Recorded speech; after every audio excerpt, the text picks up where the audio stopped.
Understanding HTML tags. This is a continuation from our previous video. What then are HTML tags? HTML tags are elements surrounded by angle brackets, meaning if it's not surrounded by angle brackets, it is not a tag. Tag rules.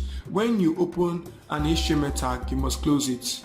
Open tag is without the forward slash, while close tag is with the forward slash. This is open and this is close because it has forward slash. Rule 2. You open first before you close. You don't close before you open. In our next video, I will introduce you to 4 HTML tags as we treat the basic structure of a web page. Make sure you follow Nerdy Eye across our social media platform and subscribe to our YouTube channel so that you get notified when we upload new content. Like this video, drop your comments and I will go through them. If you want to be a front-end website developer, you can sign up for our next session class where you will learn HTML5, CSS3, BOOTSTRAP 4, Intro to JavaScript, JQuery, WordPress and FIGMA. Register now and I will see you in the next video.